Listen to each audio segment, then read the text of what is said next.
चारों तरफ नूरे छाया, आका का मिलाद आया, खुशियों का पैगाम लाया लाया, आका का मिलाद आया। अल्लाहुम्मा सल्ले अला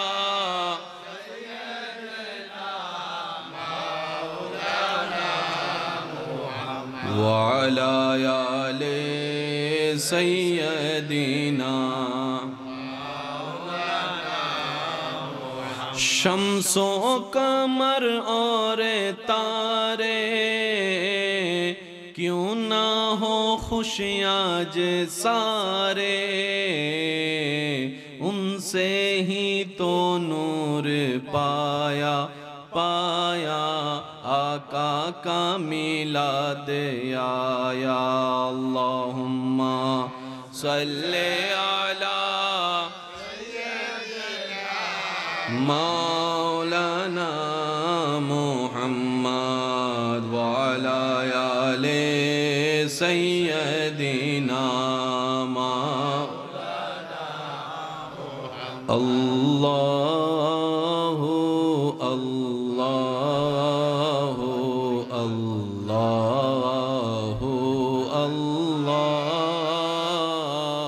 अल्लाहु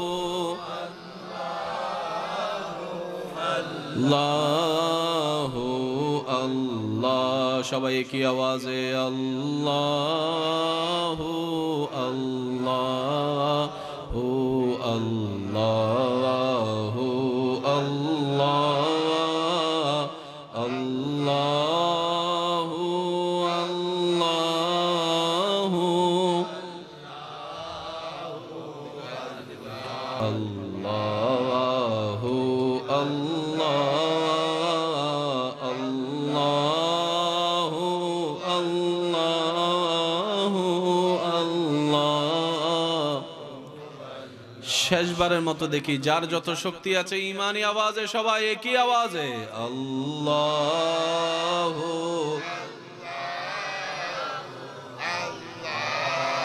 আল্লাহু আল্লাহ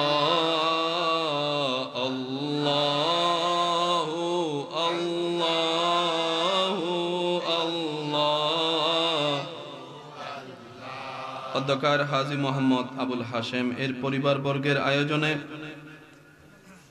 রৌনকে মিল্লাত মৌলানা মুফতি ফয়জুল ইসলাম সাহেবের পরিচালনায় চট্টগ্রাম উস্তাদ দরবারে বারিয়া শরীফের আলা হযরত মখদুমে মিল্লাত মুহসিনে আহলে সুন্নাত হযরত শাহজি পীর রহমাতুল্লাহ আলাইহির স্মরণে জানশীনে খলিফায়ে শাহজি পীর রহমাতুল্লাহ আলাইহি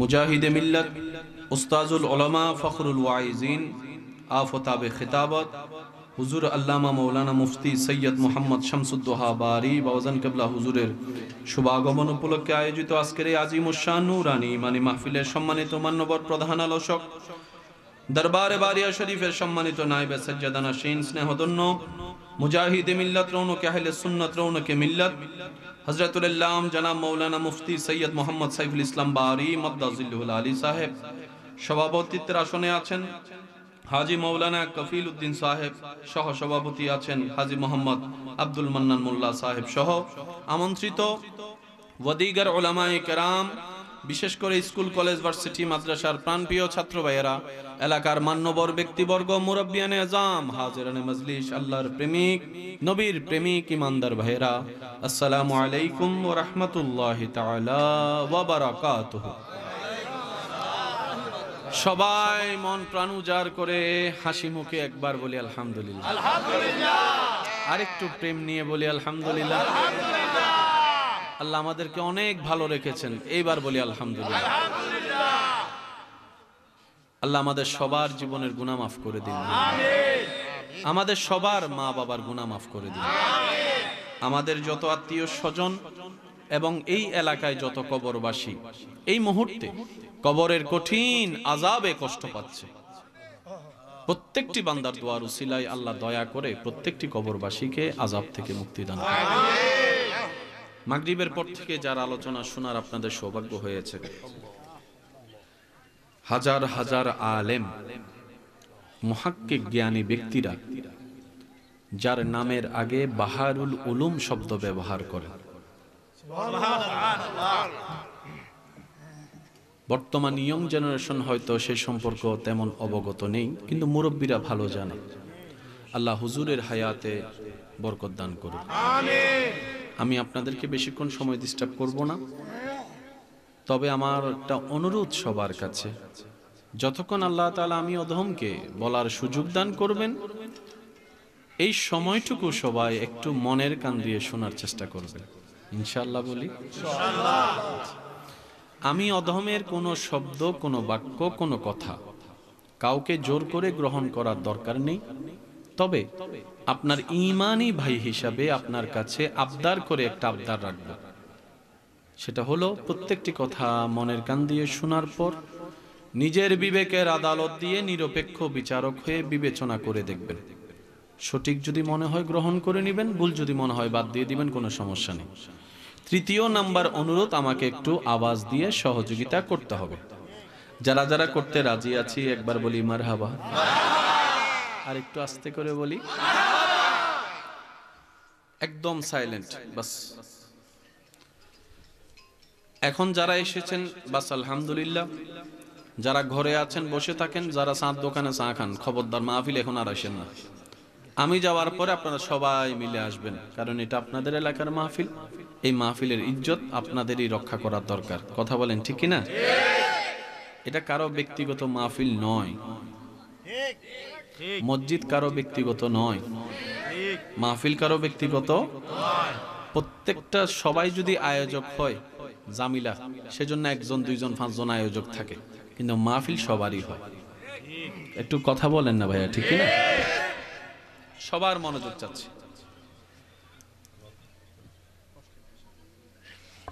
পৃথিবীতে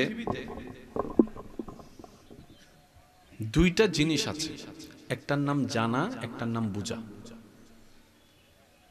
কটা? একটার নাম জানা, একটার নাম বুঝা। এই জানা এবং বুঝা, এই দুইটার ভিতরেই মানবের জীবন।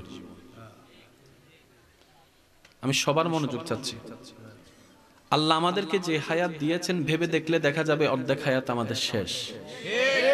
এই বাকি অল্প হায়াতটা যদি একটু কাজে লাগাতে না পারি, আফসোস করা ছাড়া তো কোনো উপায় থাকবে না। তো যা হওয়ার হয়েছে, অতীত না হয় আল্লাহর কাছে তওবা করে মাপ চেয়ে নিলাম। বাকি সময়টা অন্তত একটু শান্তিতে থাকার তো ইচ্ছা সবারই আছে। দেখেন, টাকা আছে, গাড়ি আছে, বাড়ি আছে, ব্যবসা আছে, চাকরি আছে, বউ আছে, সন্তান আছে, শান্তি নেই, এরকম হাজার মানুষ আছে। তখন সেই ব্যক্তি বলে আমার থেকে লাভ কি? আসল জিনিসটাই তো নাই। সেই জিনিসটা কি? শান্তি। এবার আওয়াজ দিয়ে বলেন, শান্তির দরকার সবার আছে না নাই? শান্তি থাকলে সুখ আসবে কি আসবে না? সুখের দরকার সবার আছে না নাই? বড় ছোট, মোটা চিকন, জোয়ান বুড়া, পুরুষ নারী সবাই চায় একটু সুখে থাকতে, একটা শান্তিতে থাকতে। কথা বলেন ঠিক কিনা? এই ফর্মুলাগুলো যদি আমরা বুঝতে পারি, ভাঙ্গা ছাদের ভিতরেও শান্তিতে থাকা যাবে। আর যদি ফর্মুলা না জানি, এসি রুমের ভিতরেও শান্তির ঘুম কখনো হবে। আসুন আমরা আজকে একটু কোরআনের আলোকে বোঝার চেষ্টা করি। একটার নাম জানা, একটার নাম বোঝা। ভাইয়া একদম মনোযোগ, বাস। আর কোনো কথা নেই, কোনো কথা নেই। জি মাশাআল্লাহ। এই যে থাক, যে যেমনি আছে তেমনি থাক। একটার নাম জানা, একটার নাম। আপনাদের এলাকায় স্বামী স্ত্রীর ভিতরে ঝগড়া হয় কি হয় না? কিসের অভাবে? জানার অভাবে না বুঝার অভাবে? স্বামী জানে এটা আমার স্ত্রী, স্ত্রীও জানে এটা আমার স্বামী, জানার কোনো কমতি নাই, বুঝার বড় অভাব। ইসলাম কি শান্তির না অশান্তির? আপনারা বলেন। শান্তি মানে কি? যেখানে অশান্তি, বলে না, যেখানে অশান্তি। দিন মানে যেখানে রাত, রাত মানে যেখানে দিন। এতটুক যারা বুঝতে পেরেছে তার একটা আওয়াজ দেন। দিন মানে যেখানে রাত, রাত বললে যেখানে দিন। শান্তি মানে যেখানে অশান্তি, যেখানে অশান্তি আছে সেখানে শান্তি। এবার এই কথা আমাকে বলেন, ইসলামের নামেও ব্যবহার করো অশান্তি আছে না নাই? তাহলে আপনি যে আমি যে এগুলো কি ইসলাম মনে করছি? মাথায় বসান, যেখানে ইসলাম আছে সেখানে অশান্তি নাই, যেখানে অশান্তি আছে। আমরা অনেক সময় আমাদের কর্ম দোষগুলাকে ইসলামের নামে চালাই দিই। দোষ আমাদের, চালাই দিছি ইসলামের নামে। কথা বলেন না রে ভাই। কারণ ইসলাম মানে অশান্তি না শান্তি? শান্তি মানে অশান্তির বিপরীতে। তাহলে যেখানে অশান্তি সেখানে ইসলাম, আর যেখানে ইসলাম আছে সেখানে অশান্তি। ইসলাম এমন একটা শান্তির ধর্ম, ইসলাম যেখানে থাকবে, ইব্রাহিম নবীকে আগুনে ফেলার পরও আগুন অশান্তির করতে পারে নাই। কুলনা ইয়া নারু কুনি বারদাও ওয়া সালামান আলা ইব্রাহিম। চিৎকার দিয়ে বলেন সুবহানাল্লাহ। ইসলাম যেখানে আছে আগুনের ভিতরে অশান্তি। ইসলাম যেখানে নাই অ্যাসিড ভিতরে অশান্তি। এতটুক কথা যারা বুঝতে পেরেছেন তারা একবার মারহাবা বলেন। শান্তি কিভাবে আসে? বুঝ যখন বাড়ে, বলে না, বুঝ যখন বাড়ে। ভাইয়া একদম একদম মনোযোগ। এক একটা শব্দ মিস করে ফেললে আবার ভুল বোঝার সম্ভাবনা বেশি আছে।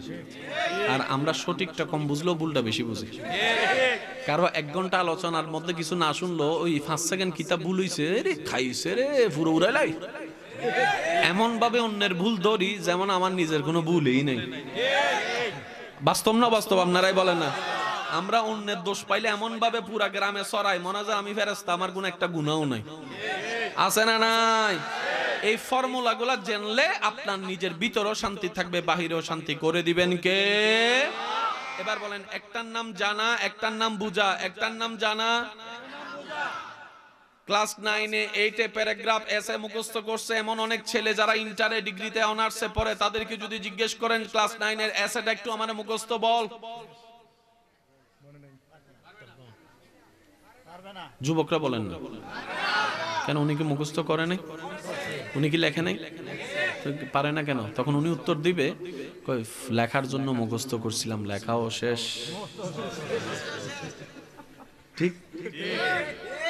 মুরব্বীর একটা ডায়লগ মারে, 10 ঘন্টা পড়ার দরকার কি, বুঝে শুনে মন দিয়ে 10 মিনিট পড়লেও বেটা। কথা বলেন না রে ভাইয়া। এখানে এমন অনেক ছাত্র আছে গণিত পরীক্ষার আগে তাহাজ্জুদ নামাজে, আল্লাহ জীবন আর খাইতাম না, মাফ করে দাও, আমি পাস করে দাও। আর অঙ্ক যখন বেশি কঠিন লাগে তখন মনে মনে চিন্তা করে, এই গণিতকে আর কেডা আবিষ্কার করলো, তারে যদি একবার পাইতাম কোনার মধ্যে। গণিত যদি এত কঠিন হয় তাহলে আপনার গ্রামে এত গণিতের মাস্টার আসলো কোন জায়গা থেকে? কারো জন্য গণিতটা জমের মতো, আবার কারো জন্য গণিতটা পানির মতো। পার্থক্য কি? একই গ্রামের 2 জন বাসিন্দা, বলতে হয় বুঝার পার্থক্য। যে গণিত সূত্র বুঝে নিয়েছে তার জন্য বীজগণিত সহজ, ত্রিকোণমিতি সহজ, পরিমিতি সহজ, জ্যামিতি সহজ। আর যে বুঝতে পারে নাই তার কাছে মনে হয় আজরাইল আইছে। এতটুকু কি আপনারা বুঝতে পেরেছেন কথা? একটার নাম জানা, একটার নাম বুঝা। বুঝা যখন কমে যায়, স্বামী স্ত্রী তখন একটা ডায়লগ মারে, তুমি আমাকে বুঝো না, তুমি আমাকে বুঝো না। আরে বুঝার চেষ্টা করো না, বুঝার চেষ্টা করো না, আমার কথা বুঝার চেষ্টা করো না, তুমি আমার বুঝতে চাও না। বুঝ বুঝ বুঝ। বুঝ যদি না থাকে সম্পর্ক স্বামী স্ত্রীর থাকে না। বুঝ যদি না থাকে বন্ধুত্বের সম্পর্ক থাকে না। বুঝ যদি না থাকে রিলেশনশিপ থাকে না। বুঝ যদি না থাকে জীবনে অগ্রসর হওয়া সম্ভব হয় না। বুঝ যদি না থাকে ব্যবসা করা যায় না। বুঝ যদি না থাকে চাকরি করা যায় না। বুঝ যদি না থাকে বিদেশ করা যায় না। বুঝ যদি না থাকে ড্রাইভিং করাও যায় না। কারণ ড্রাইভিং যারা করে তারা জানে সেকেন্ডের ভিতরেই সিদ্ধান্ত নিতে হয়, ওভারটেক কি করব নাকি ওভারটেক করব না, করলে কতটুকু স্পিডে এসকেলেটর চাপবো, কতটুকু জায়গায় গিয়ে ব্রেক করব, সেকেন্ডের ভিতর বুঝটাকে ক্লিয়ার করতে হয়। সেজন্য পাগল মানুষ ড্রাইভিং করতে পারে না। এতটুক কি বুঝা হইছে? এই কথাই এতটুক যারা একমত তারা ডান হাত তুলে দেখান। নারায়ে তাকবীর,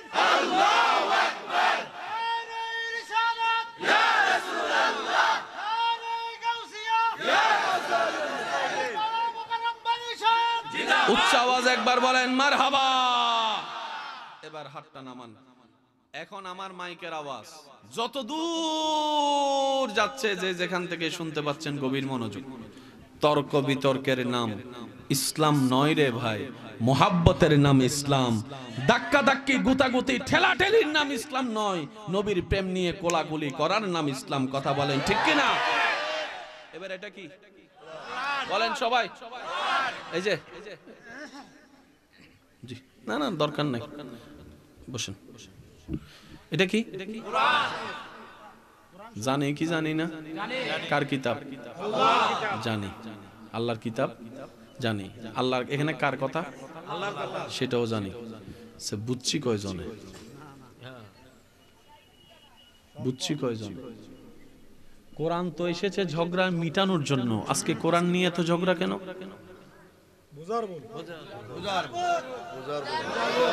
জোরে জোরে বলেন না।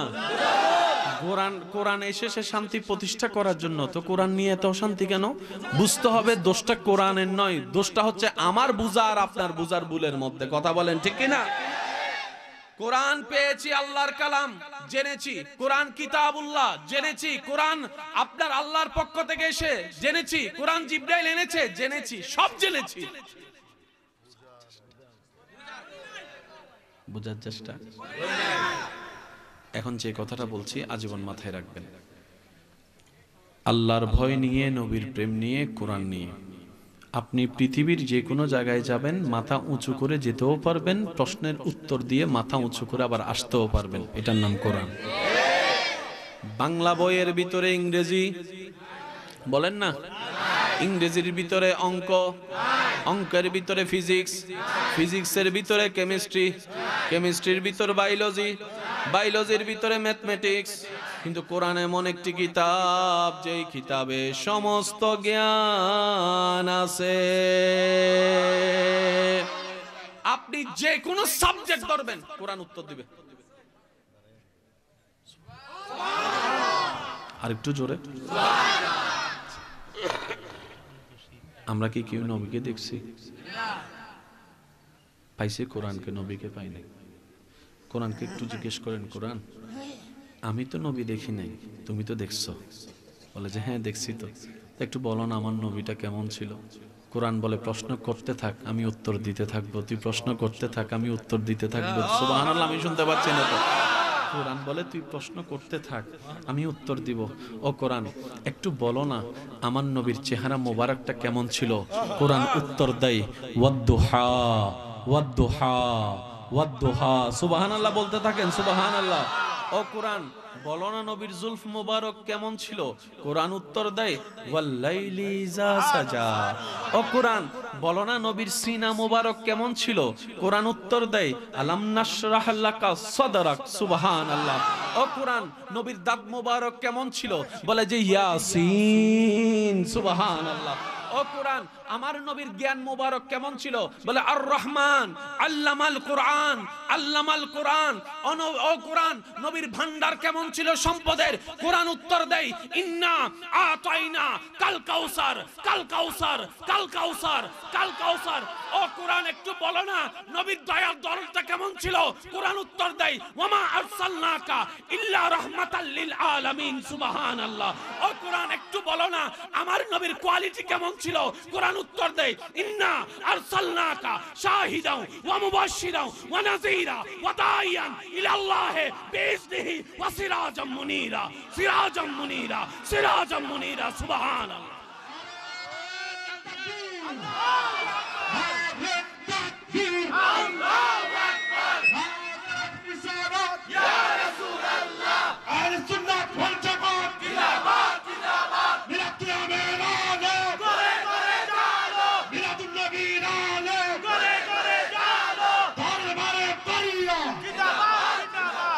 নবীর উম্মত যারা আছেন তারা আওয়াজ করবেন। মুসা নবীর উম্মত মুখে লাগাম দিয়ে রাখেন, আপনারা আওয়াজ না করলেও চলবে। ঈসা নবীর উম্মত পিছনে যাও। ঈসা নবীর উম্মত আচ্ছা, আবার আপনারা ভুল বুঝতে পারেন, এটা আবদার করে বলছি, যে আদর করে, আপনার মানুষ তো সেজন্য। আবার আপনার কইবেন যে বাড়ি হুজুর কিতা করছে, এটা ঘরের মানুষ, তাইলে কোন যায়, সমস্যা নেই। ঈসা নবীর উম্মত যদি থাকেন, কানের মধ্যে ঠোসা দিয়ে রাখলাম, আমাদের কোনো চিন্তা নেই। মুসা নবীর উম্মত থাকলে আওয়াজ করার দরকারই নেই। যারা নবী রহমাতুল্লিল আলামিনের উম্মত আছেন, তারা আওয়াজ দিয়ে বলেন সুবহানাল্লাহ। আমাদের নবীর কথা, আমাদের নবীর কথা, আর আমাদের শব্দের ভিতর কিন্তু বড় মজা আছে। আচ্ছা আচ্ছা, এবার আসেন, এই কোরআনে যা আছে সব মানেন? না মানলে ইমান থাকবে? কারো থাকবে না, এটা আমার হোক, ওনার হোক, আর হোক, থাকবে না। এই কোরআন আল্লাহ দিয়েছেন কাদের নবীর উপর? আমাদের নবীর উপর। আপনার জানা মতে নবীজির কত বছর বয়স মোবারক থেকে কোরআনের বিধান আসা শুরু হয়েছে? বলেন জোরে। আপনার আমার জান্নাতে যেতে গেলে কিসের বিধান মানতে হবে? কোরআন সুন্নাহ। কোরআন সুন্নাহ, ঠিক আছে না? আচ্ছা, এখন নবীর উপর কোরআন নাজিল হচ্ছে 40 থেকে 40, 41, 42, এইভাবে 23টা বছর। 40 যোগ 23, 63 বছর। 40 বছরে শুরু হলো, অঙ্কটা একটু মিলাবেন। 40 বছরে শুরু হলো, 23 বছরে কমপ্লিট হলো কোরআন। যেটা আপনি আমি রেডিমেড পাচ্ছি, সেটা নবীর কাছে আসতে 23 বছর লাগছে। তাহলে আপনার আমার জান্নাতে যেতে গেলে ফলো করতে হবে কি? বলেন না। এখন সব আছে না নাই? শুরু তো শেষ আছে না নাই? কিন্তু নবীর কাছে আসতে লাগছে কয় বছর? জোরে বলেন, কয় বছর? 39 বছরে কোরআন, বলেন না। 38 বছরে কোরআন, 37 বছরে কোরআন, 35 বছরে কোরআন, 30 বছরে কোরআন। সবার মনোযোগ চাচ্ছি আমি। 25 বছরে কোরআন, 22 বছরে কোরআন, 20 বছরে কোরআন, 15 বছরে কোরআন, 12 বছরে কোরআন, 12 বছর। 40 বছরের আগ পর্যন্ত কোরআনের একটা আয়াত নবীর কাছে আসে নাই। আসতে আসতে 23 বছর লেগেছে। যে কোরআন অনুসরণ করে আপনাকে আমাকে জান্নাতের রাস্তা ধরতে হয়, সেই কোরআন তো 23 বছর লেগেছে। 40 বছরের আগ পর্যন্ত নবীর কাছে একটা আয়াত আসে নাই। কিন্তু বড় অবাক করা বিষয়, 40 বছর পর্যন্ত নবীর জীবনী গবেষণা করলে দেখা যায় প্রত্যেকটা সেকেন্ড কোরআন মোতাবেক নবী জীবন যাপন করেছেন। এবার আমারে বুঝান, কোরআন তো আসেই নাই, নবী চললো কেমনে? আমি শুনি নাই। আমি প্রথমেই কইছি মুসা নবীর উম্মত আওয়াজই করেন না, আমগো নবীর উম্মতে আওয়াজ করবে। জোরে কর না সুবহানাল্লাহ।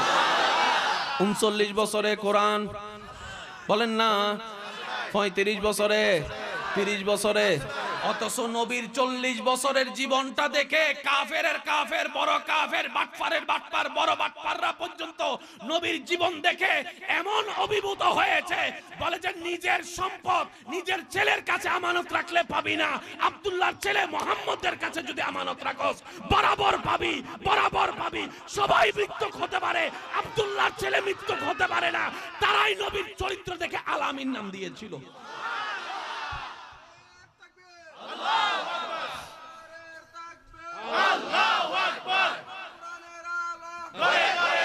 উচ্চ আওয়াজে বলেন মারহাবা, আরো জোরে বলেন মারহাবা, আরো জোরে বলেন মারহাবা।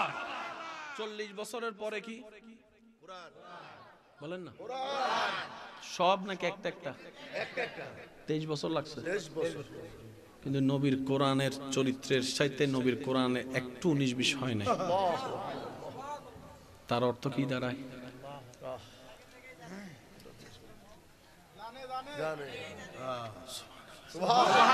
এবার শুনেন, এই কথা মাথায় রাখবেন, আল্লাহর প্রত্যেকটা কাজে হিকমত আছে। আপনারা কি আমার কথা বুঝতেছেন? আমাদের আল্লাহর প্রত্যেকটা কাজে হিকমত আছে। কাউকে দিয়ে পরীক্ষা করে, কারো থেকে নিয়ে পরীক্ষা করে। তো যারা সম্পদের মালিক, ওনারা বেশি খুশি হওয়ার সুযোগ নাই।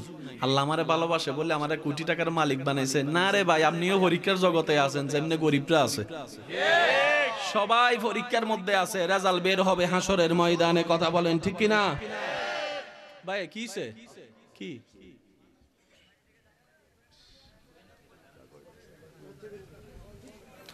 দরকার নাই, যার যার মতো করে আশেকরা জায়গা খুঁজে নিয়ে নিবে, সমস্যা নেই ইনশাআল্লাহ। কারণ মাহফিলটা কি আমাদের না সবার?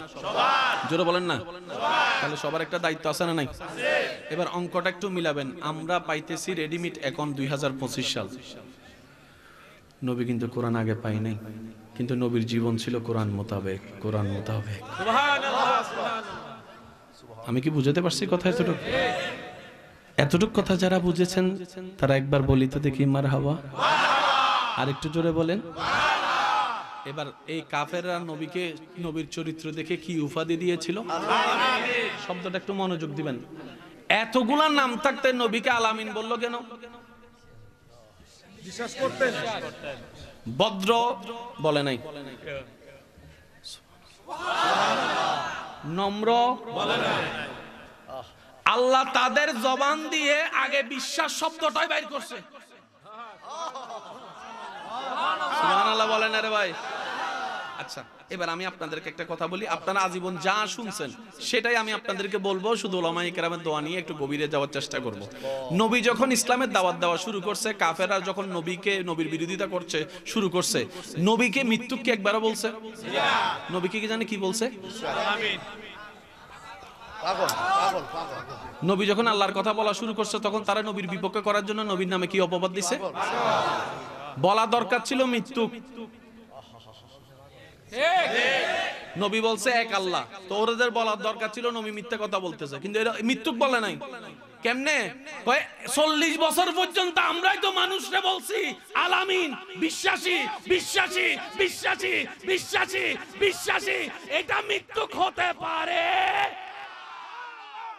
আল্লাহ তাদের জবান দিয়ে ওইটাই বাইর করছে, নিজের গালে নিজে জোতার বাড়ি খেয়েছে। হিকমত কার?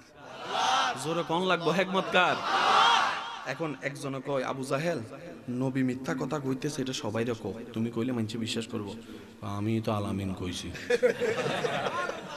সুবহানাল্লাহ কি? সুবহানাল্লাহ কি আর একটু জোরে বলা যাবে? তো আলামিন কইছি, এখন আমি এক মুখে আলামিন কইয়া যদি আরেক মুখে মৃত্যুক কই তাহলে তো আলামিনের সাথে মৃত্যুক যায় না। তো একটা কি করন যায়, একটা কাজ কর, পাগল ক মজনুন, মজনুন পাগলে গেছে, পাগলে গেছে, এটা ক মানুষের অন্তত এটা হইলো কইয়া কিছু বুঝে, হয়তো একটা পাগল কবি না তো একটা জাদুকর কবি, এই দুইটা শব্দই ক। কয়টা শব্দ? এই অঙ্কটা মাথায় রাখবেন, কয়টা শব্দ? এবার দুইটা শব্দ এক জায়গায় রাখেন। এই সব কিছু হিকমত খেলতেছে কে? আল্লাহ। এবার আমি আপনাদের কাছে একটা প্রশ্ন করব, আপনারা যেটাই উত্তর দিবেন আমি সেটা নিয়ে আগাবো। আপনারা আমার কথা বুঝতে পারছেন না। আমি সাবাই দিলে না বলতে পারবেন বাড়ি হুজুর সাবাই দিয়ে চলে গেছে। এখন তো আপনাদের থেকে আমি রায় নিচ্ছি। সৎসঙ্গে স্বর্গবাস, পিছনের ভাইরা বলেন সৎসঙ্গে স্বর্গবাস, অসৎসঙ্গে সর্বনাশ, চোরের লগে চললে চোর, ডাকাতের লগে চললে ডাকাত, বাটপারের লগে চললে বাটপার, বেনামাজির লগে চললে বেনামাজি, বেয়াদবের লগে চললে বেয়াদব, নামাজির লগে চললে নামাজি। সেজন্য আপনি সিদ্ধান্ত নেবেন আপনার বন্ধু কেমন হওয়া দরকার। ঠিক। আমি হাঁও বলছি না, নাও বলছি না। আল্লাহ আপনাকে জ্ঞান দিয়েছে, আপনার জ্ঞান দিয়ে আপনি বিবেচনা করেন আপনার পাশে কাকে বসাতে চাচ্ছেন। আপনার ভাষা যদি এমন একজনের বসন যে সারাক্ষণ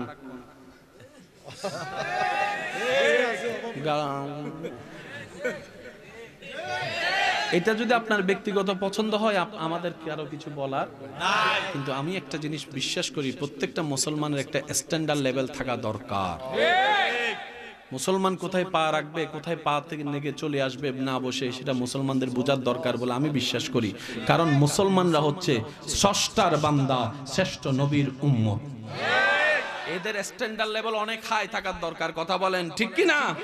এবার আওয়াজ যেন সবার বড় হয়, একটু আওয়াজ দিয়ে বলেন সৎসঙ্গে অসৎসঙ্গে। এই কথা এক সাইডে রাখেন। এবার দ্বিতীয় নম্বর কথা, মানুষ জন্মের পর থেকে সভ্যতা জ্ঞান শিখে, ভদ্রতা শিখে স্কুল থেকে, মাদ্রাসা থেকে না পরিবার থেকে? আরো জোরে বলেন। সেজন্য আসল শিক্ষক কি স্কুলে কলেজে মাদ্রাসায় না ঘরে? ঘরের শিক্ষক প্রধান কয়জন? একজন হচ্ছে বাবা, একজন হচ্ছে জোরে বলেন, একজন হচ্ছে বাবা, একজন হচ্ছে। এখানে অনেক ছেলেরা আছে নিজের বাবাকে মনে করে আমার বাবা আমাকে দেখতে পারে না, ভালোবাসে না, এমন অনেক ছেলে এখানে আছে। কিরে ভাই তোর বাবা তোর দেখতে পারে না কেন? সারাক্ষণ শুধু গালি দেয়, সারাক্ষণ শুধু মারে। আমি বললাম ভাই এই মাইটটা যদি না থাকতো তুই জীবনে ফরার টেবিলে বসতি না। সেজন্য মা ছেলেকে কন্ট্রোল করার জন্য তোর বাপ আসলে কইয়াম তুই পড়তে বসে। মনে রাখবেন মাদের ভালোবাসা বুকে টেনে নেই, এটা মাদের ভালোবাসার বহিঃপ্রকাশ। আর বাবাদের ভালোবাসা শাসন দিয়ে, ডাক দিয়ে, বকা দিয়ে দেখায়। বাবারা কান্না করে চোখ দিয়ে নয়, মন দিয়ে। আরো জোরে বলেন ঠিক কিনা? মাদের ভালোবাসা বাহির থেকে দেখা যায়, বাবাদের ভালোবাসা বাহির থেকে দেখা যায় না, দুজনেই ভালোবাসে। তাই তো সেই বাবা রোদের তাপ মাথায় নিয়ে রিকশা চালাচ্ছে সন্তানকে পড়ালেখা করার জন্য। মনে থাকবে ইনশাআল্লাহ। আমাদেরকে মাও ভালোবাসে, একটু বলেন আজকে দিনও অন্তত বলেন মাও ভালোবাসে। মার ভালোবাসা আলাদা, বাবার ভালোবাসা। এবার সবাই মিলে বলেন সৎসঙ্গে, অসৎসঙ্গে। আসল শিক্ষা বাইরে না ঘরে। ঘরের কয়জন? একজন হচ্ছে বাবা, একজন হচ্ছে। এবারে নবীর জীবনীটা একটু দেখেন। নবী যে জায়গায় দুনিয়াতে এসেছেন সেই জায়গায় বাটপার আর বাটপার। সেই জগৎকে বলা হয় আইয়ামে। শুধু আমি আপনাদেরকে এতটুকু বলি, যে সমাজের মানুষ নিজের কন্যা সন্তানকে জীবিত কবর দিতে বুক কাঁপতো না, এবার কোন লেভেলের খারাপ হইতে পারে আপনারাই চিন্তা করে দেখেন। নবীর আশেপাশে বেশিরভাগ মানুষ খারাপ। ওরা মদ খেত পানির মতো।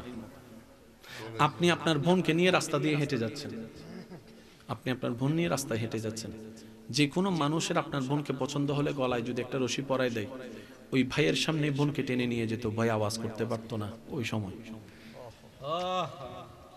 যেখানে মিথ্যা কথা বলা ছিল সত্যের মতো, জুলুম করা ছিল একদম সহজ, সেই একটা এলাকায় পরিবেশে আল্লাহ নিজের হাবিবকে পাঠালেন।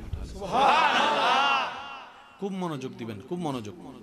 আল্লাহ আমাদের নবীকে পাঠালেন এমন জায়গায় যেখানে সব বেশিরভাগ মানুষ হচ্ছে খারাপ। বেশিরভাগ মানুষ, মেজরিটি পার্সেন্ট। শিক্ষার যে দুই জায়গা, একটা হচ্ছে বাবা। নবীকে পাঠানোর আগেই আল্লাহ বাবাকে তুলে নিলেন। আপনাদের কি মনোযোগ আছে? অঙ্কটা না বুঝলে কিন্তু আবার লসাগু গসাগু হয়ে যাবে। নবীকে পাঠানোর আগে নবীর বাপকে আল্লাহ বললেন, আব্দুল্লাহ চলে আসো। নবীজি আসলেন। একদিন, এক সপ্তাহ, এক মাস, 2 মাস, 5 মাস, 1 বছর, 2 বছর, 3 বছর, 4 বছর। ওই এলাকায় কোনো স্কুল, কোনো মাদ্রাসা, কোনো শিক্ষক, ভদ্রতা শিখানেওয়ালা কেউ, আদব শিখানেওয়ালা কেউ, মায়া শিখানেওয়ালা কেউ। কিছুদিন পরে আল্লাহ মাকেও নিয়ে গেলেন।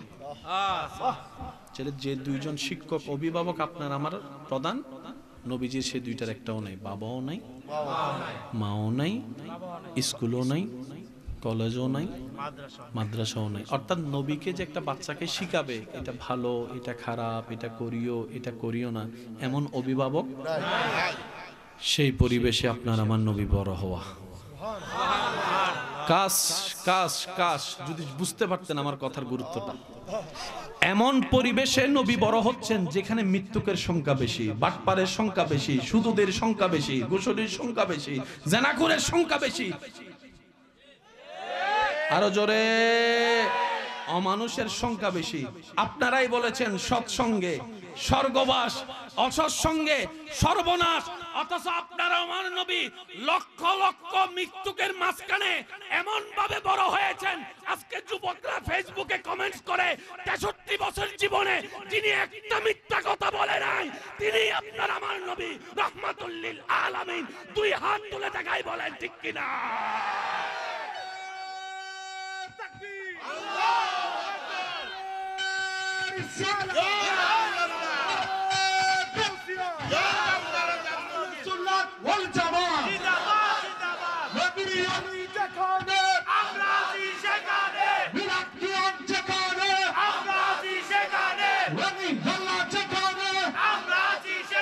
উচ্চ আওয়াজ একবার বলেন মারহাবা। সৎসঙ্গে বলেন না, সৎসঙ্গে অসৎসঙ্গে। নবীর সঙ্গটা কি সৎ ছিল না অসৎ ছিল? অসৎ থাকার পরও তো নবীর মৃত্যুক বানাইতে পারে নাই। মদের গোডাউনে নবী বড় হচ্ছে, মদ খাওয়া তো দূরের কথা, নবী যে কখনো নবীকে কেউ মদ ছোঁয়াইতে পারে? কিন্তু শিখানোর মতো বাপ, মা, দাদা, চাচা, স্কুল, শিক্ষক, এবার সবাই বড় বড় জ্ঞানীরা ভাবনায় পড়ে গেছে। আজীবন শুনছি সৎসঙ্গে স্বর্গবাস, অসৎসঙ্গে সর্বনাশ, সৎসঙ্গে স্বর্গবাস। বুঝে বুঝে বলেন না সুবহানাল্লাহ। আজীবন শুনলাম সৎসঙ্গে স্বর্গবাস, অচর সঙ্গে সর্বনাশ। কিন্তু নবী শিক্ষক ছাড়া এমন ভাবে বড় হয়েছেন মৃত্যুকের ভিতরে, নবীর সত্যবাদী দেখে অনেক মৃত্যুকরাই আজকে সত্য বলা শুরু করে দিয়েছে। সুবহানাল্লাহ। নবী মত স্পর্শ করা ছাড়া এমন ভাবে বড় হয়েছে, নবীর একটা কথাই অনেক মদ খানেওয়ালা মদ ছেড়ে দিয়েছে। কি ব্যাপার, কি ব্যাপার? শিখালোকে, শিখালোকে, শিখালোকে, গাইড করলোকে, গাইড করলোকে, গাইড করলোকে, গাইড করলোকে, গাইড করলোকে। আওয়াজ দিতে হবে সুবহানাল্লাহ। আরো জোরে, আরো জোরে, আরো জোরে, আরো জোরে বলেন সুবহানাল্লাহ। এবার আমরা যখন কোরআনকে প্রশ্ন করলাম, কোরআন সেদিন তো আমরা ছিলাম না, ঘটনাটা কি একটু যদি আমাদেরকে বলতা। কোরআন বলে পৃথিবীর মানুষকে শিক্ষানোর জন্য বাবার দরকার, মার দরকার, শিক্ষকের দরকার, স্কুলের দরকার, কলেজের দরকার, ভার্সিটির দরকার, মাদ্রাসার দরকার, দাদার দরকার, নানার দরকার, বড় ভাইয়ের দরকার, জেঠার দরকার। নবীর কেউ ছিল না যারা নবীকে সত্যতা শিখাবে, ভদ্রতা শিখাবে, নম্রতা শিখাবে। বাটপারের ভিতরে থেকেও নবী কখনো বাটপারি করে নাই, মৃত্যুকের ভিতর থেকেও নবী মিথ্যা বলে কেন জানো? কোরআন উত্তর দেয়, আল্লাহ পাক বলে ইন্নাকা বিআয়ুনিনা, ও নবী রাহমাতুল লিল আলামিন, আপনি নবীর প্রত্যেকটা সেকেন্ড আমি আল্লাহ কুদরতি ভাবে গাইড করব। বলেন সুবহানাল্লাহ।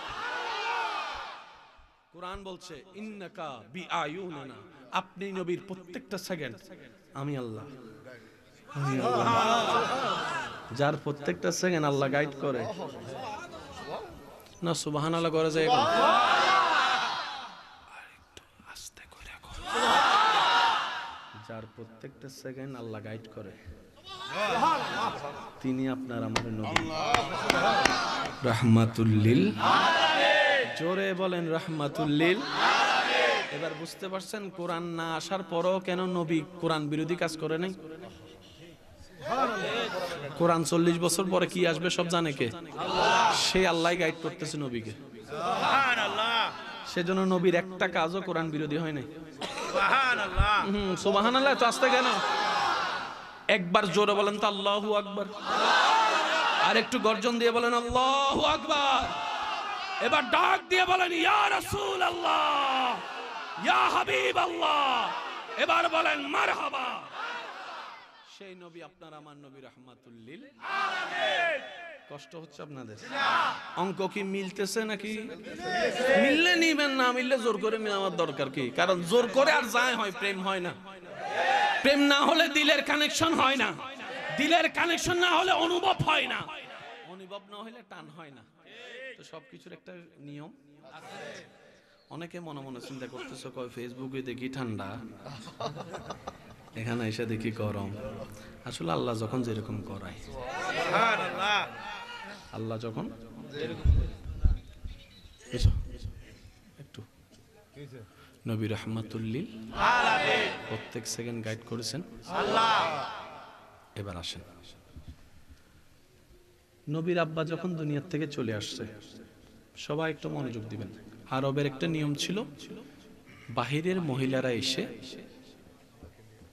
বাচ্চাদেরকে বিনিময়ে নিয়ে যেতেন, সংসারও চলতো। আর এদিকে মারা চিন্তা করত যে আমরা তো কুরাইশ বংশের মানুষ, বংশের একটা বিষয় আছে না, কুরাইশ বংশ, আমাদের সন্তান একটু বড় বংশের সন্তান অন্য কেউ লালন করে দিবে, এটা একটা বংশের বাহাদুরি ছিল। তা আপনারা সবাই জানেন, ওলামায়ে কেরাম, আমি একটু মনোযোগ চাচ্ছি এই বিষয়টা। সব বাহির থেকে আসছে, বড় বড় ঘোড়া নিয়ে, গেয়া নিয়ে আসছে। যখনই শুনছে এই ঘরের বাচ্চার বাবা নাই, কারণ সবার চিন্তা কি, যার বাপ নাই তার। আর আমি যদি একটা টাকাওয়ালা ধরতে পারি, টাকাও হমো, বকশিসও হমো। সবাই ঘুরে ঘুরে চলে যাচ্ছে, ঘুরে ঘুরে চলে যাচ্ছে, ঘুরে ঘুরে চলে যাচ্ছে। সবার শেষে একজন ছিল, যার নাম হালিমা। বাহনও কিন্তু তেমন ভালো ছিল না, ঘোড়া ছিল না, একটা গাধা ছিল, দুর্বল, একদম দুর্বল। উনি শেষ পর্যন্ত কাউকে না পেয়ে নবীজির ঘরে গেছেন। আর একটু জোরে। এখানে আমরা অনেকে বলি ওরা নবীকে নেয় নাই। এমন কোন বাপের ফুত আছে নবী মুস্তাফারে ক্যান্সেল করবে? সুবহানাল্লাহ। শুনি না, এমন কোন বাপের ফুতের জন্ম আছে আমার নবীরে দেখে ক্যান্সেল করবে, নিব না বলার সাহস কেউ নাই। তারা নেয় নাই, নো, আমার নবী তাদের কাছে যাই নাই। আসেন, ঘটনার পরও ঘটনা থাকে, ঘটনার আগেও ঘটনা থাকে, কারণের পরও কারণ থাকে, কারণের আগেও কারণ। রাস্তায় শুধু একজনকে ফিটাইতে দেখলেন, এতটুক দেখলেন, এর পিছনে কারণটা একটু যাই না দেখেন না, তারপর দেখবেন আপনারও ফিটাইতে ইচ্ছে করবে। আরে 10 জনে মিলে একজনের মারতেছে, আরে কি অমানবিক। যখন যাইয়া শুনছেন যে তার মারে লাথি মারছে, আপনি যখন আরো মার। আমি কি বুঝতে পারছি কথা? মনোযোগ আছে আপনাদের? মা হালিমা আসলেন, দরজা খোলা হলো, আমি আসছি বাচ্চা নিতে। মা আমেনা বলে, ওর তো বাবা নেই। জানি, তারপর আমি নিব। নবীজিকে আনার সাথে সাথে মা হালিমার চোখে চোখ পড়ার সাথে সাথে নবী মা হালিমার দিকে তাকায় মুস্কি একটা হাসি দিলেন।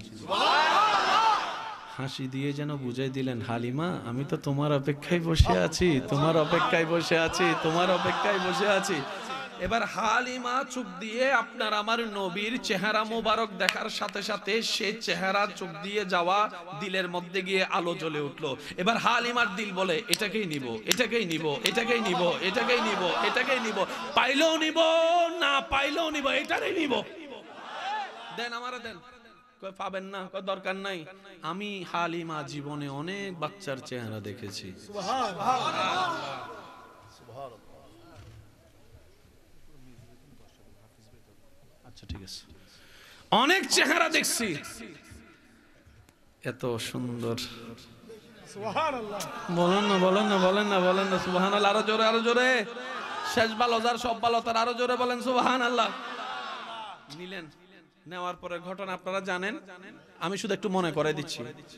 উঠছে এমন গাড়িতে সবার আগে পৌঁছাই গেছে, উনি পৌঁছার 2 দিন পরে তারা পৌঁছাইছে। ঘরে যাওয়ার পরে ওনার ওই হালিমার ঘর তো সবাই দেখছে, সবাই জানে, রাস্তাঘাট সবাই চিনে, কিন্তু কিছুদিন পরে দেখতেছে হালিমার ঘরের সামনে যে গাছটা ছিল মরা, মরা গাছের মধ্যে জিন্দা হয়ে ফল ধরছে। আর আপনারা জানেন যে কোনো নিউজ প্রচার করার জন্য মা বোনেরাই যথেষ্ট। বুঝতে পারি না, ফেসবুকে ভাইরাল হওয়ার আগে মা বোনের কাছে যদি নিউজ দেন, জোরে বলেন না। বসেন সবাই, একটু বসেন, একটু একটু একটু একটু। গাছের মধ্যে ফল। আপনারা জানেন গ্রাম অঞ্চলে মানুষ মাগরিবের পরেই আলো থাকতে থাকতে সব কাজ শেষ করে ঘুমায় যায়। মা হালিমার ঘর থেকে আলো বের হয় রাতের বেলা। সুবহানাল্লাহ বলেন না, আলো বের হয় রাতে। এবার সে আশেপাশের মহিলারা যায় জিজ্ঞেস করে, হালিমা শহর থেকে কি নতুন কোনো বাতি টাতি আনছনি? কই না। সারা রাত দেখি যে একটা মিষ্টি আলো বের হয়, চাঁদের আলো, ব্যাপার কি? কই কইতে পারি না কিছু। এই উনি আসার পর থেকে যে ছাগলের ওলানে কখনো দুধ দেখি নাই, সেই ছাগলের ওলানে দেখি বালতির পর বালতি দুধ হয়, বালতির পর বালতি দুধ হয়।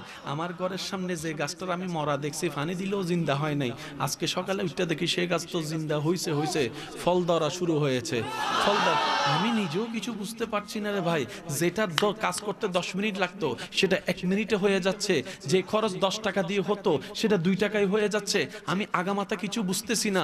আরো কি চমৎকার বিষয় জানো, আমার স্তনে 2টা দুধ আছে, একটা দুধ খাওয়াইলে উনি আরেকটা দুধ খেতে চায় না, দুধ দিলেও মুখ নেয় না, দুধ দিলেও মুখ নেয় না। আমি ভাবনায় পড়ে গেলাম ব্যাপারটা কি। পরে বুঝতে পারলাম আমারও তো একটা সন্তান আছে যার দুধ খাওয়ার অধিকার আছে, যার দুধ খাওয়ার অধিকার আছে, দুধ খাওয়ার অধিকার আছে। আমি বুঝতে পারলাম এই বাচ্চা যেমন তেমন বাচ্চা নয়, এই বাচ্চা যেমন তেমন বাচ্চা নয়, এই বাচ্চা যারা ওই দিন বাপ নাই বলে নিতে চাই নাই, তারা সবাই হালিমার করে লাইন ধরছে, টাকা আরো বাড়াই দিব, এটা আমারে দে, এটা আমারে দে, এটা আমারে দে। হালিমা উত্তর দেয়, জান দিয়ে দিতে পারি, এটারে দিতে পারবো না।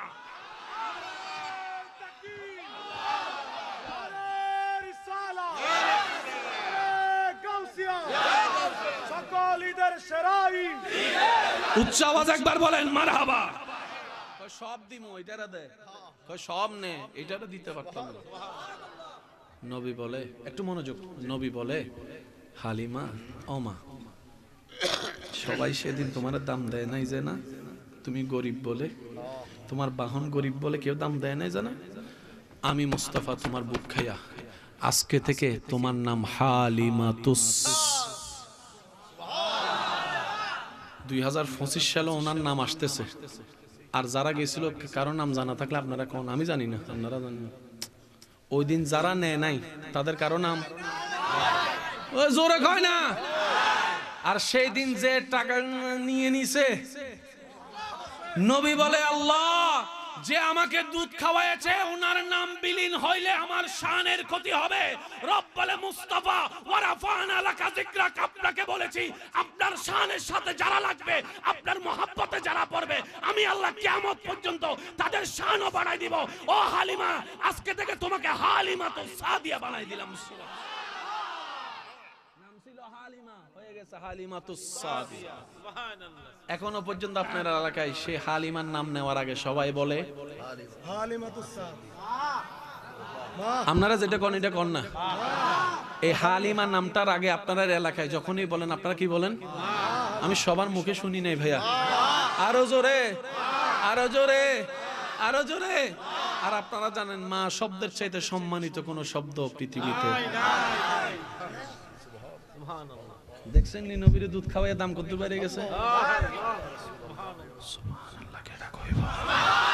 এবার আপনারাই বলেন তারা কি নেয় নাই নাকি নবী যায় নাই? পরে এখন আফসোস করতেছে, আহারে আহারে। হিজরতের সময় ভাইয়া কথা বলি, শীতকালও যে ঘামি আজকে বুঝলাম, পুরা ঘামে গেছি ঘামি। হিজরতের সময় সিদ্দিক আকবরকে নিয়ে যখন নবীজি যাচ্ছেন মদিনা অভিমুখে, যেতে যেতে যেতে যেতে মাঝ রাস্তায় একটা ঘর পাইছে, প্রচুর ক্ষুধা। সিদ্দিক আকবর বলে যে ইয়া রাসূলুল্লাহ চলেন ওই ঘরে যাই। তো নবীজি গেলেন, যাওয়ার পরে দরজা নক করলেন। একটা মোটামুটি বৃদ্ধ একটা মহিলা ঘরের দরজা খুললেন, যিনি চোখে ভালো করে দেখে মোটামুটি। তো ওনাকে গিয়ে বললেন আবু বকর সিদ্দিক যে আমরা কিছু মুসাফির আসছি, কিছু যদি খাবার থাকে আমাদেরকে একটু দেন। তো সে মা বলেছিলেন যে বাবা দেওয়ার ইচ্ছা আছে কিন্তু সামর্থ্য তো নেই। সামর্থ্য, আমার স্বামী গিয়েছেন বাজারে কাজকর্ম করে আসলে কিছু আনবে, ওইটাই আমরা বুড়া বুড়ি খাবো, ঘরে কিছু দেওয়ার মতো নেই। তো নবীজির হঠাৎ করে ওনার ঘরে থাকা একটা দুর্বল হ্যাংলা একটা মা ছাগলের দিকে নজর পড়ছে। নবীজি বললেন আবু বকর ওনাকে বলো কিছু বাটি দিতে, আমরা এখান থেকে দুধ নিব। তা আবু বকর সিদ্দিক যখন ওনাকে বললেন যে মা কিছু বাটি দেন আমরা দুধ নিব, উনি বলে যে ভাই মস্কারি করেন, আমি নিজের টাইম নিয়ে দুধ বের করতে পারি না আজকে অনেক বছর, আপনি মা একটা চেনটাকে আপনি দেন। একটা বাটি দিছে। নবী রহমাতুল লিল আলামিন আল্লাহর হুকুমে ছাগলের পিঠের উপর নবুয়তের হাত রাখতে না রাখতেই ওলানে দুধ ভরপুর, ওলানে দুধ ভরপুর, ওলানে দুধ ভরপুর। এবার নবী বলে সিদ্দিক দুইতে থাকো, দুইতে থাকো, দুইতে থাকো। একটা বাটি, দুইটা বাটি, তিনটা বালতি, চারটা বালতি, পাঁচটা বালতি, ছয়টা বালতি, সাতটা বালতি, ওনার ঘরে যত বালতি ছিল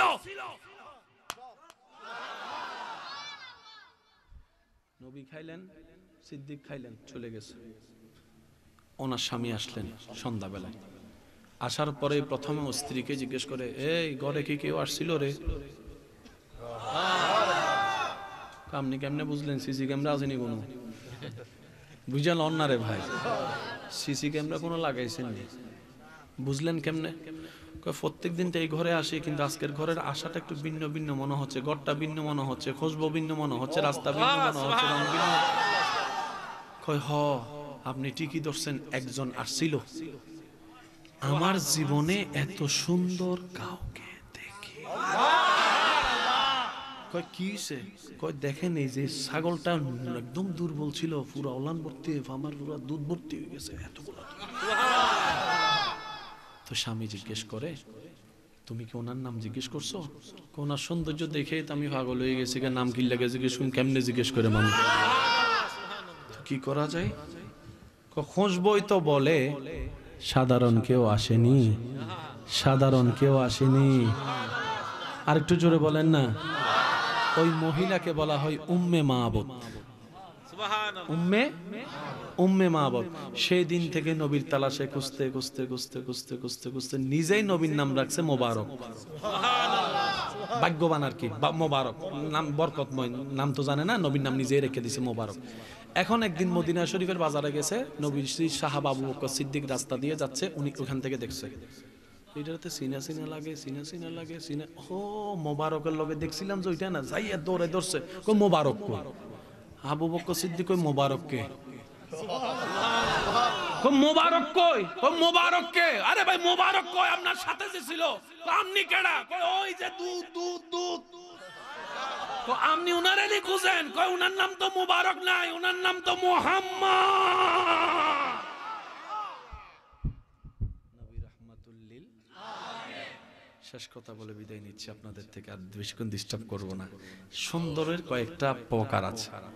কিছু সুন্দর আছে কাছ থেকে দেখলে ভালো লাগে, দূর থেকে দেখলে বলেন না ভাইয়া? কিছু জিনিস দূর থেকে ভালো লাগে, কাছ থেকে কিছু জিনিস একবার দেখলে ভালো লাগে, বারবার দেখলে সেজন্য আপনারা রমজানে যখন শপিং করতে যান, অনেক সময় দোকানের দূর থেকে জিনিস দেখে ভালো লাগে, ঢুকেন।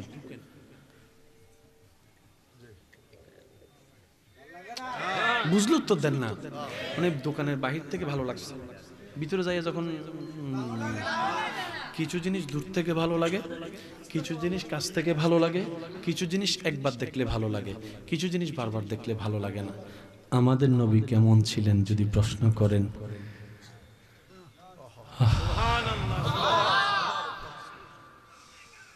যে দূর থেকে একবার দেখেছে সে দ্বিতীয়বার দেখার তৃষ্ণায় পাগল হয়ে আছে।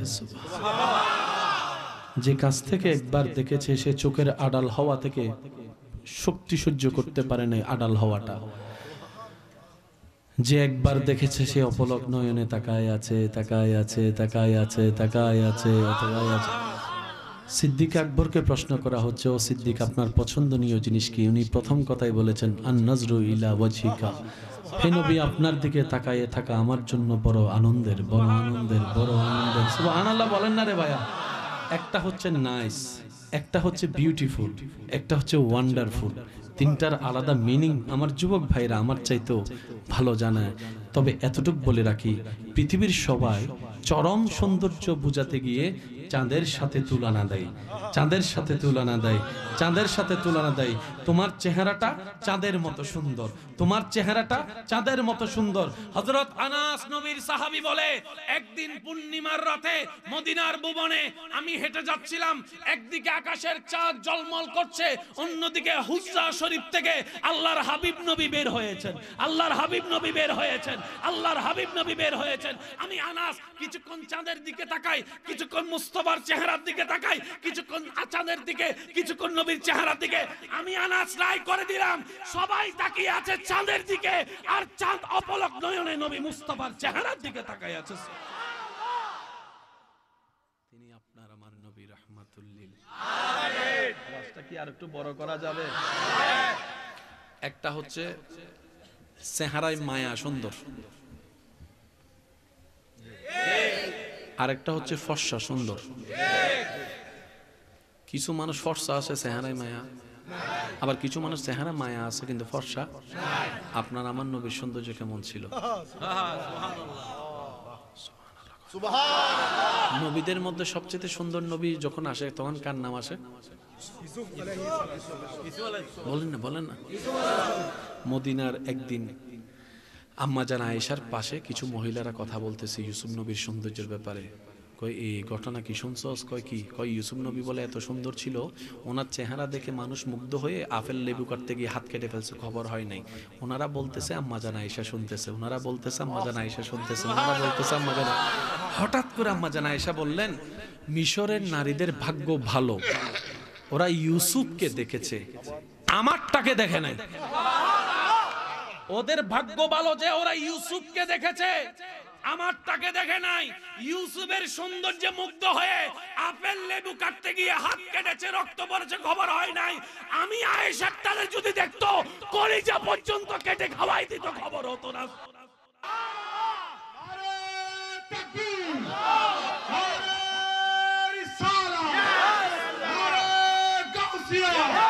শাহিন শাহে মদিনা। তিনি আপনার আমার নবী রাহমাতুল লিল আলামিন। হায় হায়, যাকে আল্লাহ বানালেন সবার, পাঠালেন সবার, জোরে বলেন, বানালেন আগে, পাঠালেন, এটাও আল্লাহর একটা হিকমত আছে। আমি আপনাদেরকে এখন যেদিকে নিয়ে যেতে চাচ্ছি একটু খেয়াল করবেন। জান্নাতে যেতে গেলে ইমানের পাশাপাশি নেক আমলের দরকার। নেক আমলের ভিতর কয়েকটা ক্যাটাগরি আছে, একদম সহজভাবে মনে রাখার জন্য। ফরজ, ওয়াজিব, সুন্নত, নফল। বলি, ফরজ, ওয়াজিব, সুন্নত, নফল। কয়টা? রোজা, রোজা, হজ, যাকাত, নামাজ। ফরজ কাকে বলে? এক কথায় বুঝবেন, যেই আদেশের সাথে রবের সম্পর্ক পাওয়া যাবে এটা ফরজ। একদম সহজে মনে রাখার জন্য, যেই আদেশের সাথে রবের সম্পর্ক পাওয়া যাবে এটা ফরজ। সুবহানাল্লাহ, জোরে বলি। যেই আদেশের সাথে, কাজের সাথে, সম্মতির সাথে নবীজির সম্পর্ক পাওয়া যাবে এটার নাম সুন্নত। একটু জোরে বলি। ফরজ মানি, সুন্নত মানি, বলেন ফরজ। হয়তো আমি বুঝাইতে ব্যর্থ হচ্ছি আপনাদেরকে। হজ দিয়ে আসো, যাকাত দিয়ে আসো, রোজা দিয়ে আসো, নামাজ নিয়ে আসো। আরেকটু জোরে। আল্লাহ সব দিয়ে পাঠাইলা, নামাজের বেলায় উল্টা ব্যাপার কি? রব বলে যে আমার প্রত্যেকটা কাজে হিকমত আছে, তুমি জিব্রাইল সেটা বুঝবা না। আচ্ছা, মেরাজ কি দিনে হয়েছে না রাতে? আমি সবার আবার শুনতে চাই। যখন নবীকে জিব্রাইল নিতে আসলেন, আমাদের নবীকে, তখন আমাদের নবী কি করছেন?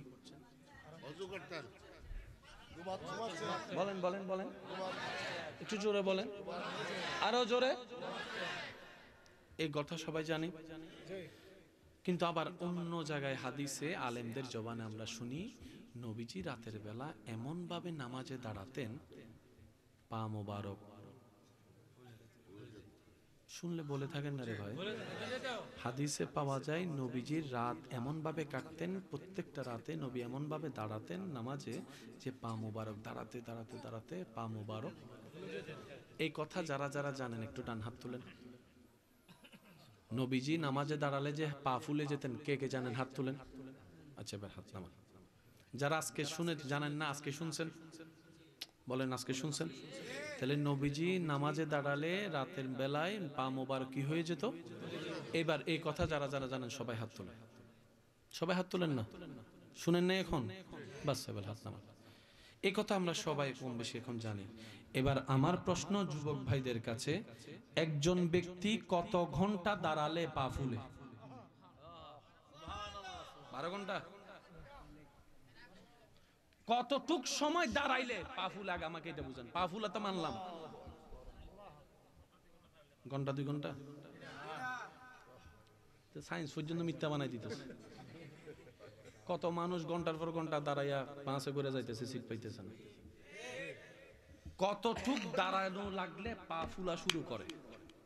এই অঙ্কটা মিলাবেন, তখন বুঝতে পারবেন নবীর হাদিসটা। তাহলে যে নবী প্রতি রাতে ইবাদতে সময় কাটান, সেই নবী মেরাজের দিন। অঙ্ক কি বুঝতেছেন আমার? শনিবার নবী রাতের ভর নামাজ, রবিবার রাত ভর নামাজ, সোমবার রাত ভর নামাজ, মেরাজের দিন রাতে। কি অঙ্ক তো মিলে না, অঙ্ক তো মিলে না। শুনেন, একটা কথা মনে রাখবেন, প্রেমের কথা বুঝতে গেলে প্রেমিক হওয়া চাই। প্রেমিক হওয়া ছাড়া কখনো প্রেমের কথা বুঝতে পারে? আপনার চোখে যাকে ভালো লাগে, অন্যের চোখে তাকে খারাপ লাগতেই পারে, কিন্তু আপনার চোখে ভালো লাগার কারণটা আপনিই জানবেন, এটা অন্য কেউ বুঝবে। আপনাদের এলাকায় দুপুর বেলায় বাচ্চাদেরকে ঘুমাইতে গেলে অনেক সময় মাও ঘুমায় যায়। ঘুমা ঘুমা, এখন বাচ্চা যখন দুষ্টামি করে, মা কয় আমি ঘুমাইতেছি, তুই ঘুমা। বাচ্চার মার ঘুমটা দেখে আল্লাহ বলে, হাবিব আজকে রাত্রে আপনাকে মেরাজে আনবো। নবী বলে, আল্লাহ আমার আশেপাশে তো সাহাবারা আসহাবি কান্নুজুম, আসহাবি কান্নুজুম, চাঁদের চতুর্পাশে যেরকম তারারা বসে থাকে, আমার পাশে তো সারাক্ষণ সাহাবাই কেরাম। রব বলে যে কাউকে জানানো যাবে না, এটা গোপন গোপন সফর, গোপন গোপন সফর, গোপন গোপন সফর। এবার নবীজি কি করলেন? আল্লাহর হুকুমে ওই সময় একটু আরাম করতে লাগলেন। এবার আবু বকর এসে নবীর সাথে সাক্ষাৎ দিদারে যখন আসলেন, আসার পরে শুনলেন নবী কোথায়। ভিতর থেকে উত্তর আসে নবী আরাম করছে। সিদ্দিক বলে যে না না, তাহলে আর ডাকার দরকার নেই, নবী আরাম করুক, আমি যাচ্ছি। ফারুক বলে নবী আরাম করুক, আমি যাচ্ছি। ওসমান বলে নবী আরাম করুক, আমি যাচ্ছি। আলী বলে নবী আরাম করুক, আমি যাচ্ছি। সাহাবায়ে কেরাম নবীর ঘুমের অবস্থা শুনে সবাই আপন আপন ঘরে চলে গেছে, ফিল খালি। এবার জিব্রাইল আসলেন, আয়েশা কয় আল্লাহ কারে নিতে পাঠাইছেন, উনি তো ঘুমায়। আমি বুঝতে পারছি, সামান্য সকাল 6টায় যদি বনভোজন শিক্ষা সফরে যায় কক্সেস বাজারে, সারা রাত ঘুমায় না, যে এরকম অনেক ছেলে এখানে বসে রয়েছে, কখন 6টা বাজবো, কখন গাড়ি আসবো, গাড়িওয়ালা আয়ে না কা আসেনি আসেনি। বেশি খুশি হলে মানুষের ঘুম আসে, সেজন্য আগে এটা এখন হয় কিনা আমি জানি না, আমরা ছোটবেলায় ঈদের আগের দিন ঘুম হতো না। ঈদের আগের দিন ওই ফজরে নামাজটা পড়ে গোসল, পুকুরের মধ্যে গোসল করা, তারপরে যে নতুন কাপড় পরে একটু আনন্দে আর ঘুম, মা বাবার ঠাইলেও ঘুমাইতাম না। জিব্রাইল বলে আল্লাহ এত বড় আনন্দের দিন, আল্লাহ পাক বলে জিব্রাইল নিয়ে আসো। আল্লাহ আনার জন্য তো তোলা লাগবে, তো তুলতে গেলে তো ডাকতে হবে। আল্লাহ আমি ডাকি, রব বলে যে খবরদার, আমি নিজে নাম ধরে ডাকি নাই। ঘুমন্ত মানুষকে ডাকার কয়েকটা সিস্টেম আছে, একটা নাম ধরে ডাকা, আর একটা শরীর, ওই বেটা উঠ উঠ। কিছুদিন পরে রমজান আসতেছে না, রমজানে মা বাবা তুলবো তো, মা উঠ উঠ উঠ, সেহেরি খাইছিস উঠ। জিব্রাইল বলে আল্লাহ নাম ধরে ডাকি, কয় আল্লাহ তাইলে আমি শরীর ধরে ডাকি, কয় কি কস, শরীর ধরবি তুই, এটা রহমাতুল লিল আলামিন। যেখানে লা তারফাউ আসওয়াতাকুম ফাওকা সাওতিন নবী, নবীর উপরে আওয়াজ করলো আমি, আনতাহবাতা আমালুকুম, সারা জীবনের আমল নষ্ট করে দিব।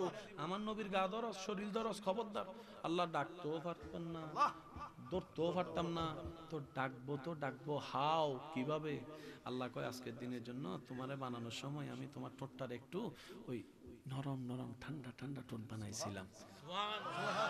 আল্লাহ কি করবো? কাব্বিল, নবীর কদমে গিয়ে তোমার ঠান্ডা ঠোঁট দিয়ে চুমা দাও, শেষ। অত্র এলাকায় যত ডাক্তার আছেন সব ডাক্তারের গভীর মনোযোগ। এত আস্তে আমি শেষ, কিন্তু আরো জোরে কোন। বর্তমান চিকিৎসা বিজ্ঞান সারা বিশ্বে যেটাকে নিয়ন্ত্রণ করে তার নাম হচ্ছে WHO। যুবকরা আওয়াজ দিতে হবে, WHO। ওই সংস্থা থেকে মানবের উপকারের জন্য নির্দেশনা দিচ্ছে কমপক্ষে 6-7-8 ঘন্টা মিনিমাম ঘুমাতে হবে। ওই সংস্থার ডাক্তাররা বলে কেউ যদি ঘুমন্ত অবস্থায় থাকে তাকে খবরদার চিৎকার করে ডাক দিও না, যেভাবে ডাকলে সে ভয় পেয়ে যায় এমন ভাবে ঘুমন্ত মানুষকে ডাকা যাবে, শরীর ধরে এমন ভাবে হেঁচড়ানো যাবে না যে সে ঘুম থেকে উঠে স্ট্রোক করে ফেলে, এমন ভাবে ডাকা যাবে।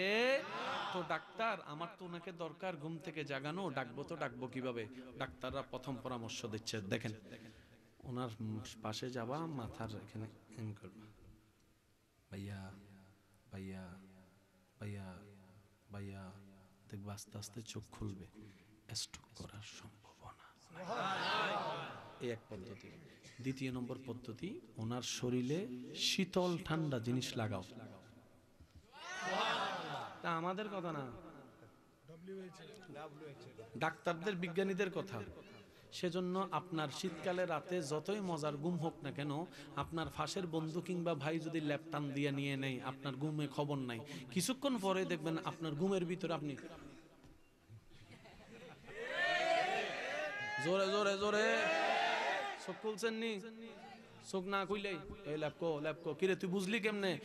মানবের শরীরে ঘুমন্ত অবস্থায় সজাগতা আনে শীতলতা। আজকে বিজ্ঞান বলছে 1450 বছর আগে আল্লাহ জিবরাইলকে দিয়ে বিধান চালু করে দিয়েছেন, সেজন্য ডাক্তারদের মনোযোগ আকর্ষণ করছে। যারা যারা মরে গেছেন তারা চুপ থাকেন, যারা যারা জিন্দা আছেন তারা কম সুবহানাল্লাহ। ওই আজরাইলের ডর এখন সুবহানাল্লাহ কইয়া লেছে, মরে গেছে কইলে তো আবার ঝামেলা আছে। চুমা দিলেন, চুমা দেওয়ার পরে উঠলেন, উঠার পরে চলেন সুবহানাল্লাহ। আচ্ছা আমি আর ওদিকে যাচ্ছি না, এবার একটু খেয়াল করেন। মক্কা থেকে আকসা, একটু মনোযোগ দিবেন। মক্কা থেকে এটা মেরাজ নয়, এটা ইসরা। আকসা থেকে সপ্তম আসমান মেরাজ। এখানে একটা জিনিস আমাদেরকে একটু বুঝতে হবে, এই প্যাচটা যদি আমরা বুঝে ফেলি অনেক প্রশ্নের উত্তর আপনার কাছে ইজি হয়ে যাবে। এই পুরা ঘটনাটা ঘটাচ্ছেন কে? আল্লাহ। বলেন না ভাইয়া? আর আল্লাহ যা ঘটায় সেটা হচ্ছে আল্লাহর কুদরত। কি আল্লাহ? এই যে আপনার আমার নিঃশ্বাস আল্লাহর কুদরত। এই যে রূহ আছে, কোনো হার্ট সার্জারি করে কেউ রূহ দেখে নাই, এটা আল্লাহর কুদরত। আমি কি বুঝাতে পারছি কথা? আল্লাহর কুদরতের বিধান কি সবাই মাথায় রাখবেন। আল্লাহর কুদরতের বিধান হচ্ছে মেনে নেওয়া ছাড়া আমাদের দ্বিতীয় কোনো অপশনই নেই। কারণ আল্লাহর কুদরত বুঝার জন্য যে পরিমাণ জ্ঞান ব্রেন থাকা দরকার সেটা আমার, আপনার, আমাদের কারো। এটা হলো আল্লাহর কুদরত। এখন নবীর মেরাজ ঘটাচ্ছেন কে? এইটা বুঝার মতো জ্ঞান আমাদের কারো কাছে? আমাদের কাছে হচ্ছে মেনে নেওয়া। সুবহানাল্লাহ কইতেন না? আচ্ছা, নবীজিকে একটা গাড়ি আল্লাহ পাঠিয়েছেন, গাড়িটার নাম কি? বুররাক। বলেন গাড়িটার নাম কি? আরো জোরে বলেন। এবার আমি আপনাদেরকে একটু জিনিসটা বুঝাইলে আপনারা একটু বুঝতে পারবেন। আপনাদের এলাকায় রমজান বৃষ্টিকালের মধ্যে ঠাডা পড়ে না? ঠাডা কি বলে এটাকে আপনার? বজ্রপাত। বিজলি চমকায়, বিজলির আলো হয় কয় সেকেন্ড? এটা দেখেন,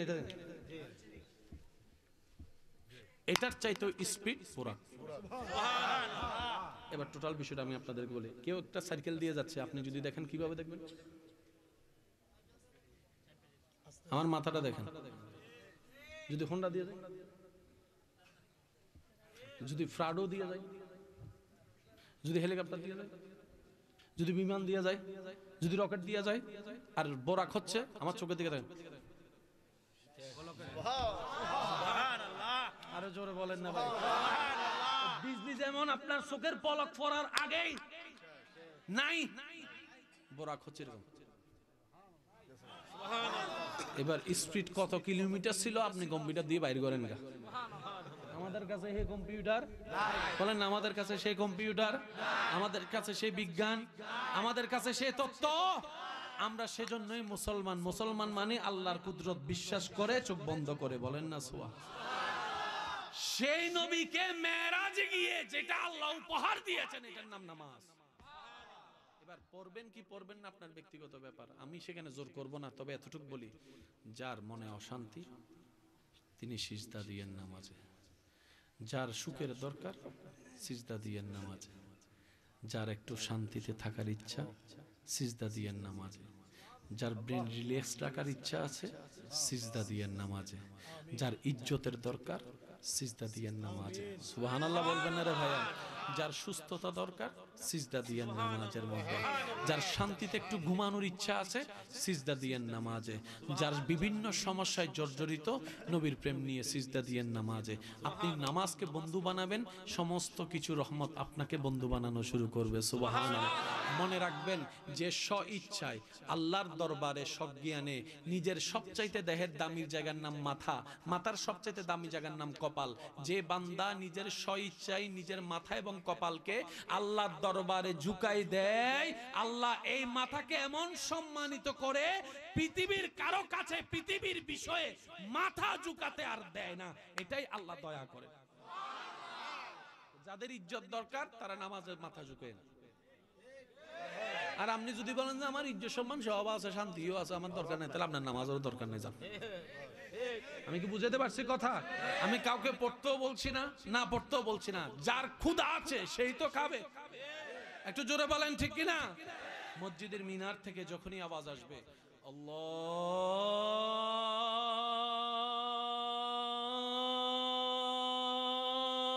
আকবার, আল্লাহু